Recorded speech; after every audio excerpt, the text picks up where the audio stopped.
I want to speak to you today about a very important development last night. I am sure many of you were tracking the Malaysian general elections. The message they sent was clear. They have had enough of these old politicians. The old political era, the old political system does not work for them anymore. They are fed up when politicians treat the political game as something to benefit themselves, their families, their cronies. Screw him, man, screw him. He just comparing with the despicable, cunning, selfish, and even corrupt Malaysian leaders with the Singapore leaders. It really doesn't make sense, and he's very ridiculous. There are already some green-eyed opposition monsters who are always blathering, and now they are using what happened in Malaysia politics to hit Singaporeans. Screw him, this is very evil and devious. He is misleading and confusing only gullible Singaporeans to believe and listen. Just like any cult leaders. Cult leaders, what they do is to twist their stories to make you serve them. How can we compare the leaders in Malaysia and Singapore? One look like shit and one look like paradise. A dystopia versus a utopia. If we open our eyes big, we can see how shitty Malaysia is. Otherwise, Singaporeans won't be going there to enjoy like big boss. Everything in Malaysia to Singaporeans is so cheap.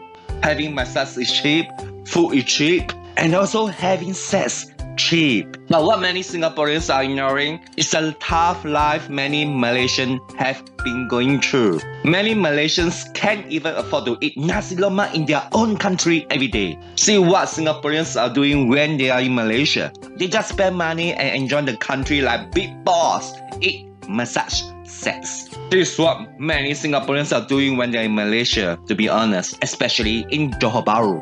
But can many Malaysia go to Singapore to enjoy all these like big boss, eat massage sex? No, right? To them, Singapore is a very expensive place. So what it tells us about Singapore, or being a Singaporean, is telling us that Singapore has a very stable, strong government. That's why we have political stability. So that Singaporeans can eat, live, and work peacefully in the country. Many Malaysians do not have this kind of blessing. It's because the gap between the cost of living and their income is very big.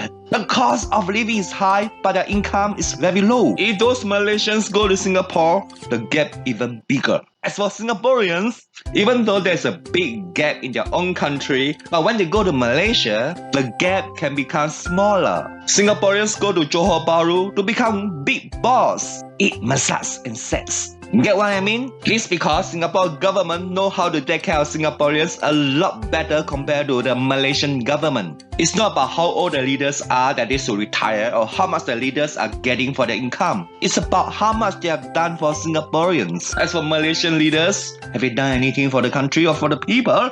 Nothing except infighting, corruption every time in the government. They are causing the country to be a big mess, big shit.